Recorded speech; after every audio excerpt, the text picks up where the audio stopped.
బంగ్లాదేశ్లో మరొక విద్యార్థి తలపైన బుల్లెట్ దిగింది. సో మొన్న ఏదైతే ఇంక్విలాబ్ మోర్చాకు సంబంధించినటువంటి విద్యార్థి నాయకుడు హాదీని మర్డర్ చేశారో, సో అది పూర్తిగా ఇండియన్ రా పని అని చెప్పేసి అక్కడ నాయకులు ప్రజల్లో విషయాన్ని నూరుపోశారు. సో ఎందుకంటే ఈతన ఎప్పుడు చూసినా యాంటీ ఇండియా స్లోగన్స్ చేస్తూ ఉంటుండే. తర్వాత బంగ్లాదేశ్ మ్యాప్ ఏదైతే ఉందో దాంట్లో భారతదేశానికి చెందినటువంటి కొన్ని రాష్ట్రాలను దాంట్లో కలుపుతూ ఈయన అఖండ బంగ్లాదేశ్ అని ఒక మ్యాప్ రిలీజ్ చేసిండు. సో ఇవన్నీ మనసులో పెట్టుకున్నటువంటి భారత ఏజెంట్లు, రా ఏజెంట్స్ షేక్ హసీనాతో కలిసి ఈ ఉస్మాన్ హాదీని చంపించిండ్రు అని చెప్పి అక్కడ విస్తృతంగా ప్రచారం చేశారు.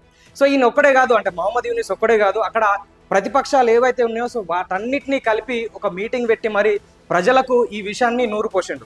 సో దానివల్ల అక్కడ ఉన్నటువంటి విద్యార్థి నాయకులు, అక్కడ బంగ్లాదేశ్కు చెందినటువంటి ప్రజలందరూ యాంటీ ఇండియా స్లోగన్ చేస్తూ ఎక్కువ మొత్తంలో నిరసనలో ర్యాలీలు చేశారు. సో మన ఇండియాకు చెందినటువంటి హై కమిషన్ ఏదైతే ఉంటుందో సో దానిపైన కూడా కొన్ని వేల మంది వెళ్ళి అక్కడ నిరసనలో ర్యాలీలు చేసి దాడి చేయడం జరిగింది.